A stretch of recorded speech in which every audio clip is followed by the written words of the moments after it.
Hello বন্ধুরা, voice of Bithi channel থেকে আমি মিষ্টি মনি। নিত্য নতুন রোম্যান্টিক ভালোবাসার গল্প পেতে আমাদের চ্যানেলটি সাবস্ক্রাইব করে পাশে থাকা বেল আইকনটি বাজিয়ে দেবেন। লাইক এবং কমেন্ট শেয়ার করতে ভুলবেন না। ধন্যবাদ।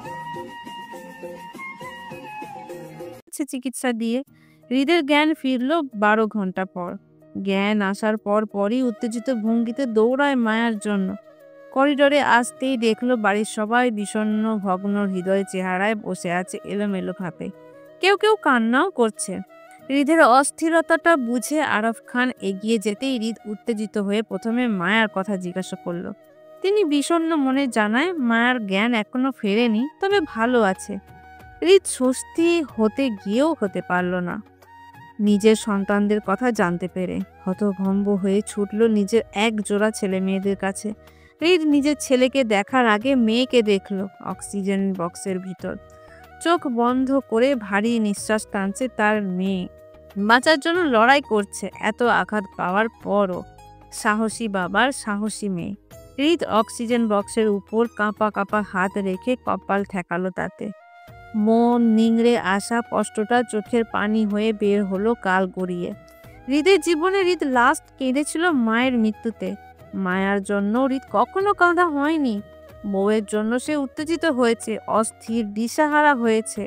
তারপরও চোখ গড়িয়ে পানি আসেনি, কারণ সে অনেকটাই শক্ত পাষাণ মনের মানুষ। কিন্তু আজ যেন নিজের মেয়ের বেলায় ভিতরকার শক্ত সত্তাটাও নড়ে ওঠে। হৃদ কাঁচের বক্স খুলে অক্সিজেনের ভেতর থেকে মেয়েকে বের করে হাতে নিল। ছোট্ট একটি প্রাণ তার হাতে, তবে ভীষণ আদুরের তার মেয়ে। হৃদ ঠোঁট বাড়িয়ে চুমু খেতে যেতে মেয়ের কপালে এক ফোঁটা চোখের পানি গড়িয়ে পড়ল। বাবার চোখের পানিতে মেয়ের ঘুম ভেঙে যাওয়ায় আদু আদু চোখ তুলে প্রথমবারের মতো বাবার দিকে তাকালো। বাবার মুখ দেখতেই মিষ্টি হেসে উঠে রেসপন্স করে। আদুরে হাত বাড়িয়ে অ শব্দও করলো। হৃদ আলতো চুমু খেয়ে চোখ তুলে মেয়ের দিকে তাকায়। নাকে অক্সিজেনের নল, মাথার জায়গায় জায়গায় ছোট ছোট নল লাগিয়ে রেখেছে চিকিৎসকেরা তার মেয়ের জন্য। হৃদের চোখে ফের ভারী কষ্টের পানি আসে।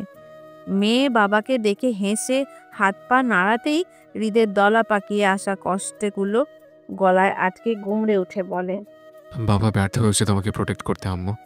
তুই বাবাকে ক্ষমা করো না, একদম ক্ষমা করো না। বাবা ভালো না, তোমাকে দুনিয়াতে সুস্থ সবলভাবে আনার ওয়াদা করে তা রক্ষা করতে পারেনি। বাবা তোমার অপরাধী। তুই বাবাকে কখনোই ক্ষমা করো না আম্মু, একদম ক্ষমা করো না। বাবার কথায় মেয়ে কি বুঝলো কি জানি, হাত বাড়িয়ে হৃদকে ছোঁয়ার চেষ্টা করতেই হৃদ নিজের মুখ এগিয়ে দিল। আদু আদু হাতে বাচ্চা মেয়েটি হৃদের গাল স্পর্শ করে ফের অ শব্দ করে কথা বলল একটু করে। হৃদ বোঝার চেষ্টা করলো মেয়ের ব্যথাতুর কথাগুলো, কিন্তু বুঝলো কি বুঝলো না তা জানা নেই। তবে মেয়েকে কোলে নিয়ে বসে রইল হৃদ অক্সিজেন বক্সের সাথে মিশে। উপস্থিত সবাই হৃদের মমতাময় দৃশ্য দেখে নির্বাক হলো। মেয়ের প্রতি এত স্নেহ ভালোবাসা তার এই জীবনে কারোর প্রতি প্রকাশ করেছে কিনা বলা যায় না।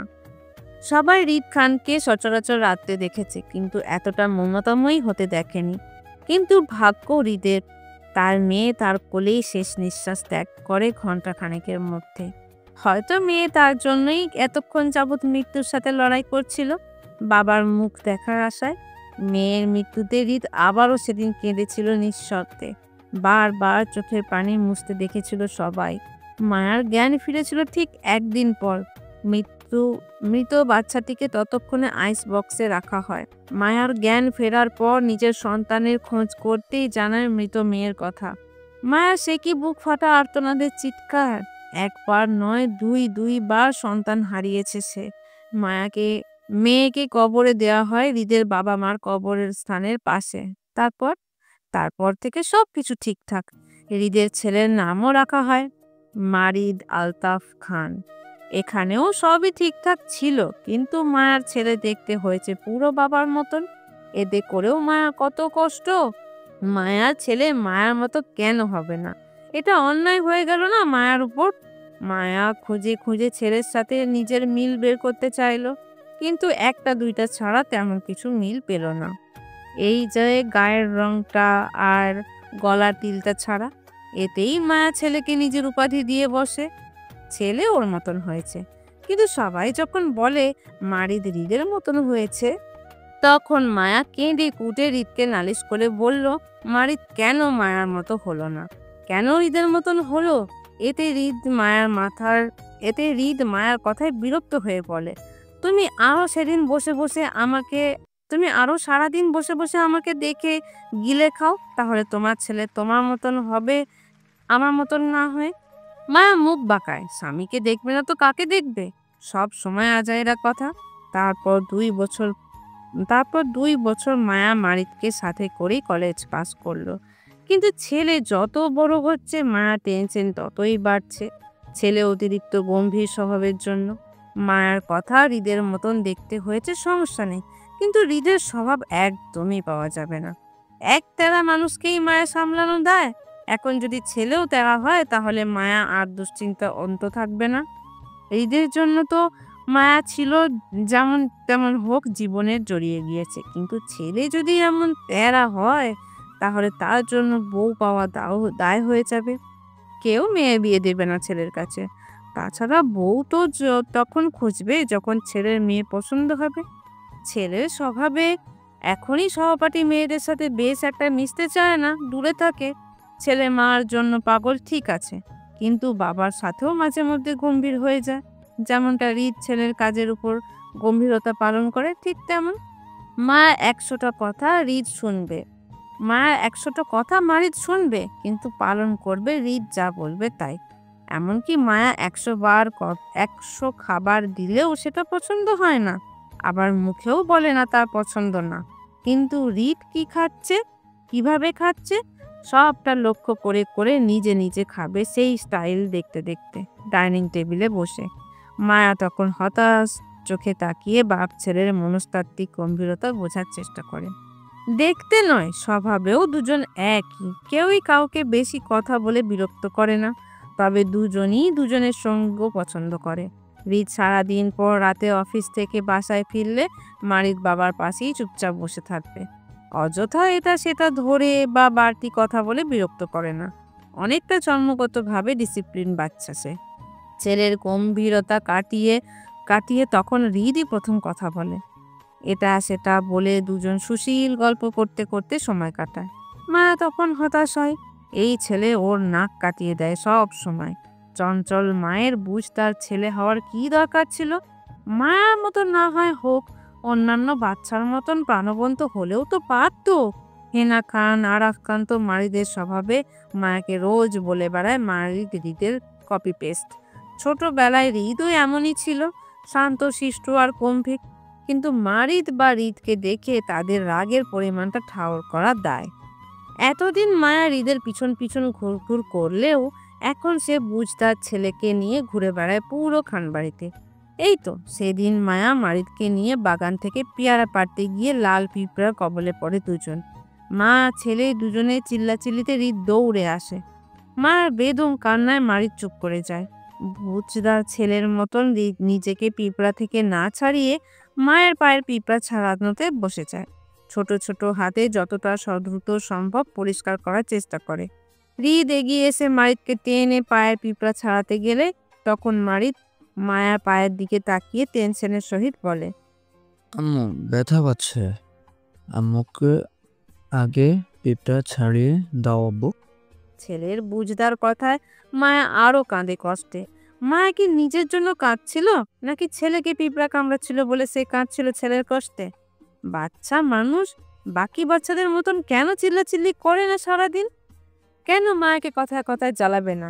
কেন মায়া এত কেনর উত্তর কে দিবে? মায়া সারাদিন চেষ্টা করে মারিদের গম্ভীরতার ভাবটা কাটিয়ে সহজ করে তুলতে।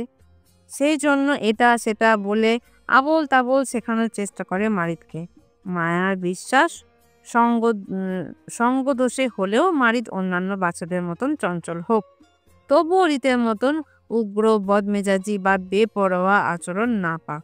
ছেলে অতিরিক্ত চঞ্চলতাও মায়া মেনে নিবে, তারপরও গম্ভীর হৃদের মতন তেরা স্বভাবের মানা চায় না। মায়ার একটিমাত্র সন্তান, সহজে তো হার মানা চায় না, তাই না? এই জন্য মায়া মারিদকে বাকি সব বাচ্চাদের মতন কাপড় চুল সেট করে দিলেও মারিদ সেটা উল্টিয়ে হৃদের মতো সেট করতে চায় সব সময়। কাপড় সেভাবেই পরবে যেভাবে হৃদ সেট করে পরে। অনেক সময় মায়া রেগে যায় ছেলের গম্ভীর তাড়ামি দেখে। কাপড় পরানোর সময় মারিদ চুপচাপ পরে নেবে মায়ার হাত থেকে, কিচ্ছু বলবে না।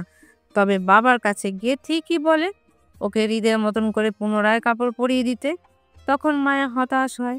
ছেলেকে শাসন তো তখন করবে যখন ছেলে বেয়াদবি করবে বা কথা শুনবে না। মারিদ তো সব কথাই শোনে, মুখে মুখে তর্কও করে না। এতটা ডিসিপ্লিন বাচ্চা সে, এবং বয়সের তুলনায় একটু বেশিই বুঝতার।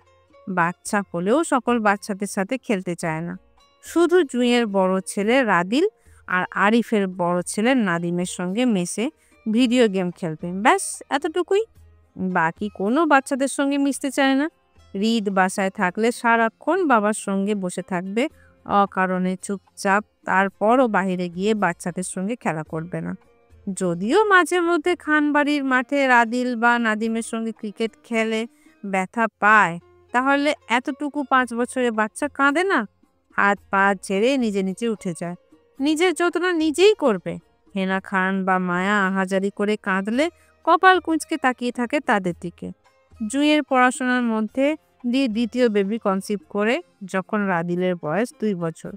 জুঁই আর আয়নের 2 ছেলে। বড় ছেলে রাদিল মারিদের 5 মাসের ছোট, ছোট ছেলে মাহিন যার বর্তমান বয়স 2 বছর। ফিহার ক্ষেত্রেও তাই, তাদেরও 2 ছেলে মেয়ে। বড় ছেলে ইফরাদ মারিদের 8 মাসের ছোট আর রাদিলের 3 মাসের। ছোট ছেলে পিয়ুষ যার বয়সও 2 বছর। মোট কথা খান বাড়িতে নতুন প্রজন্মের কারোর মেয়ে নেই। এতে করে সবার মনে একটা বিষণ্ণতা কাজ করে। বিশেষ করে জুঁই ও ফিহা দুজনেরই মেয়ের জন্য দ্বিতীয়বার ট্রাই করে ছেলে হয়েছে তাদের। আর মায়া, ওকে তো হৃদ সুযোগই দিচ্ছে না তৃতীয়বার সন্তান নেওয়ার জন্য। তারপরও মায়া সুযোগে সন্ধানে আছে সন্তান নেওয়ার। কেনই বা নিবে না সে? হৃদ যে মেয়ের জন্য কেঁদেছিল সেটা মায়া শুনেছে সবার কাছে। মায়া নিজেও জানে হৃদের কতটা পছন্দ মেয়ে।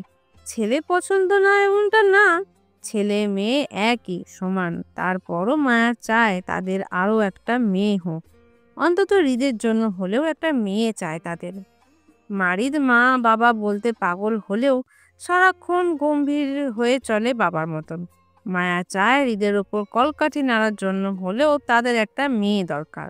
গম্ভীর গম্ভীর বাপ ছেলেকে মায়া একা কিভাবে সামলাবে? মারিদকে না হয় ছেলে হিসেবে সামনে নিল, কিন্তু হৃদ, তাকে মায়া আজ পর্যন্ত কন্ট্রোলে আনতে পারছে না, আর না ভবিষ্যতে আনতে পারবে।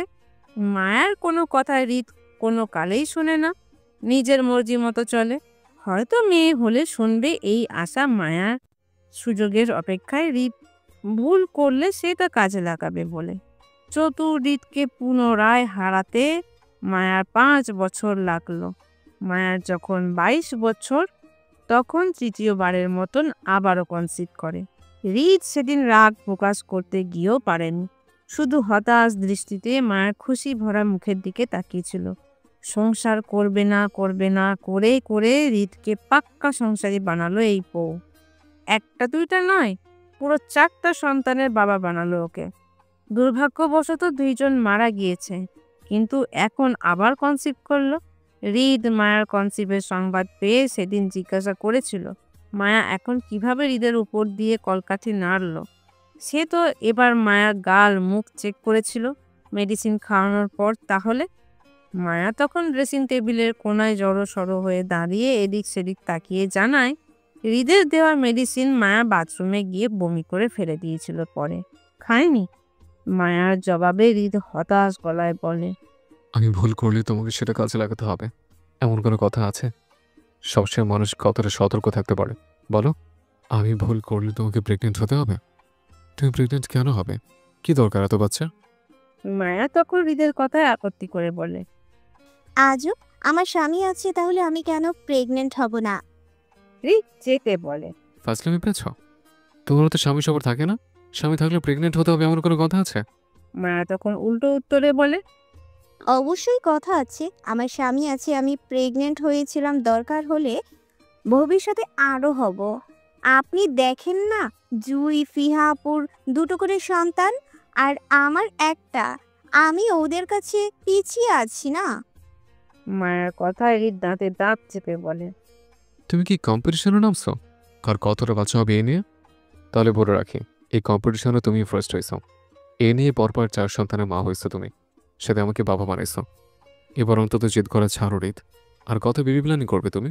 অনেক তো হলো। আমার 5টা বেবি যতক্ষণ না পর্যন্ত হয় ততক্ষণ পর্যন্ত আপনার এত বড় বাড়ি 5টা বেবি না হলে চলে বলুন? মায়া কথায় হৃদ কিছুই বলল না, জেদ করে উঠে গেল। কারণ সে জানে মায়াকে বলেও লাভ নেই। 5টা বেবি যখন বলেছে তখন দেখা যাবে 5টা বেবিই সে নিবে। হৃদের শত না করা বা শর্ত থাকাটাও কাজে দিবে না। মায়া সুযোগ বুঝেই কাজে লাগাবে সেটা। এমন করলে দেখা যাবে তার পাগল বউ বুড়ো বয়সেও তাকে বাবা বানাবে। এর চিরস্থায়ী সমাধানের জন্য হৃদ মায়ার 2য় সিজারের সময় জন্মনালী কেটে দেয় ডাক্তারের পরামর্শে, যাতে মায়া আর কনসিভ করতে না পারে কোনো সময়। এই বিষয়ে হৃদ ছাড়া বাকি কেউ জানে না। এমনকি হৃদ মায়াকেও বলেনি। বললে হয়তো দেখা যাবে মায়া কেঁদে কুঁদে বুক ভাসাতো হৃদের সাথে, নয়তো রাগারাগি করবে। তবে হৃদ এবার নিশ্চিত হলো শত ভুল করলেও মায়া সেটা আর কাজে লাগাতে পারবে না এই ভেবে। এই সব কিছুর মধ্যে হৃদ সব চাইতে বেশি যেটাতে খুশি হলো সেটা হলো তার একটা মেয়ের জন্ম হওয়াতে। হৃদের খুশি সবাই দেখেছিল সেদিন। মুখ তার চকচক করার ন্যায় হাসি ফুটে উঠেছিল। হৃদের মেয়ে হওয়াতে আরও একজন তার চেয়েও বেশি খুশি হয়েছিল। সে হলো আয়ন। অবশেষে ছেলের বউ জন্ম হয়েছে বলে তার খুশি আর দেখে কে? মার মেয়ে দেখতেও হয়েছে বেশ। বাবা মার মিলিত কম্বিনেশন। দেখতে মায়ের মতন হলেও গায়ের রং হৃদের পেয়েছে। ঘন কালো জোড়া ভ্রু হৃদের পেয়েছে। মিষ্টি হাসলে দেখতে মায়ের মতন লাগে। সারাদিন হাত পা ছুটিয়ে শব্দ করে কত কথা বলে। যে খেল দেখাবে তার সাথেই হাসবে, খেলা করবে। মায়া ছেলের স্বভাবে অসন্তুষ্ট হলেও মেয়ের স্বভাবে বেশ খুশি, চঞ্চল হরিণ হয়েছে বলে। অন্তত হৃদের মতন গম্ভীর হয়নি, এতেই বেশ। মায়া মেয়ের নাম রেখেছে হৃদ নিজে, হৃদিতা খান সুখ।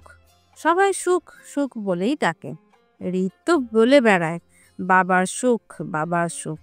এর মধ্যে ফিহার 3য় সন্তান হয়, একটা মেয়ে। বয়সে হৃদের মেয়ে 2 মাসের ছোট হলেও দেখতে ভারী মিষ্টি। অনেকটা আরিফের দাদির মতন হয়েছে। এই নিয়ে তো শফিকুল ইসলাম ভীষণ খুশি, নিজের মায়ের মতন দেখতে হয়েছে বলে। প্রথম মায়া ছিল, এখন আরিফের মেয়ে হয়েছে ওনার মার মতন। তাই তিনি নিজেই সেই মেয়ের নামকরণ করেছেন নিজের মায়ের নামে, লতিকা খাতুন পরি। সবাই পরি পরি বলেই ডাকে। মানুষ বলে না, আল্লাহর দরবারে সঠিকভাবে চাইতে জানলে আল্লাহ কাউকে ফেরায় না। ঠিক তেমনই খান বাড়ির মানুষদের ক্ষেত্রে হয়েছে। এতদিন মেয়ে মেয়ে করে সবাই যে হতাশায় ছিল, আল্লাহ তাআলা মায়া আর ফিহার ঘরে 2 কন্যা সন্তান দিয়ে সেই অভাব পূরণ করলো। বিশেষ করে মায়ার ক্ষেত্রে চাওয়াটা বেশি পূরণ হলো মেয়েকে দিয়ে। যে হৃদ মারিদের জন্মের পরও বাসায় রাত করে ফিরত, সেই হৃদকে এখন দেখা যায় সন্ধ্যা হলেই বাসায় উপস্থিত থাকে মেয়ের জন্য। মেয়ের কোনো কাজই মায়ার জন্য ফেলে রাখে না, নিজেই করে নেয়। মেয়েও তার বাবা বলতে পাগল। হৃদ আশেপাশে থাকলে কারো কোলে যেতে চায় না, এমনকি মায়ার কোলেও না। সারাদিন গ্যাঁ গুঁই শব্দ করে কথা বলতে চায়। হৃদকে পেলে তো কথাই নেই। পুরো কান্না থেমে যায় হৃদকে পেলে, একদম শান্ত হয়ে যায় কাঁদতে কাঁদতে। হৃদ বাসায় বসে কাজ করলেও সুখকে বুক পকেটের ব্যাগে ভরে কাঁধে ঝুলিয়ে রাখে। এমনকি সকাল সকাল হাঁটাহাঁটি করলেও মারিদের সাথে মেয়েকেও নিয়ে আসে কাঁধ ব্যাগের বুকে ঝুলিয়ে। সুখ হাত নাড়িয়ে হেসে কুটি কুটি হয়, বাপ ভাইয়ের সাথে ঘুরে বেড়ায়, মার কথা মনেও করে না। বোনের খিদা লাগলে মারিদ নিজের ছোট ব্যাগ থেকে ফিডার বার বের করে দেয়। হৃদ সেটা খাওয়ায় সুখকে। মারিদ মেয়েদের সঙ্গ তেমন পছন্দ না করলেও বোনের সঙ্গ তার বেশ পছন্দ। আদরও করে বেশ। তবে মারিদ যতটা শান্ত শিষ্ট গম্ভীর, সুখ ততটাই চঞ্চল হরিণী। এর জন্য স্বভাবগত দিক থেকে একই প্রকৃতির মানুষ বাপ ছেলের ভিন্ন স্বভাবের মা মেয়েকে এতটা পছন্দ করে কি তাদের ছাড়া চলেই না। শক্তপোক্ত কাঁচের দরজাটা মায়া টেনে ধরতেই সুখ হৃদের অফিস কক্ষে আব্বু আব্বু বলে মৃদু স্বরে ডেকে ভেতরে ঢুকতে ঢুকতেই খানিকটা চমকে উঠে সেদিকে তাকালো হৃদ। দুপুর তখন 1টার ঘরে, হাতের কাজগুলোই শেষ করছিল মনোযোগ সহকারে। ঠিক তখনই মেয়ের আদুরে পোনার ডাকে ধ্যান ভাঙে তার। টকটকে লাল জামা পরিহিত সুখের মাথায় তাল গাছ বেঁধে 2 হাতে ভাঁজে বেশ বড় সড়ো একটা আম চেপে ধরে দৌড়ে আসছে হৃদের দিকে খুশিতে আটখানা হয়ে, যার জন্য ফর্সা হাতে টকটকে লাল কাচের চুড়িগুলো ঝনঝন শব্দ করছে ক্ষণে ক্ষণে। মেয়েকে দৌড়াতে দেখে হৃদ তৎক্ষণাৎ চেয়ার ছেড়ে উঠে দৌড়ে এগিয়ে গেল মেয়ের দিকে। সালাম আলাইকুম। হ্যালো বন্ধুরা, কেমন আছো তোমরা সবাই? আশা করছি তোমরা সবাই ভালো আছো, সুস্থ আছো। রোহিত, ভয়েস অফ বিতি চ্যানেলের পক্ষ থেকে এডিটর। গল্পটি কেমন লাগলো অবশ্যই কমেন্ট করে জানাবেন। এই যে বন্ধুরা, ভয়েস অফ বিতি চ্যানেলে যদি নতুন হয়ে থাকেন তাহলে প্লিজ সাবস্ক্রাইব করে বেল আইকন বাজিয়ে রাখুন, যাতে আপনাদের পরবর্তী গল্পের নোটিফিকেশন সবার আগে আপনি পান।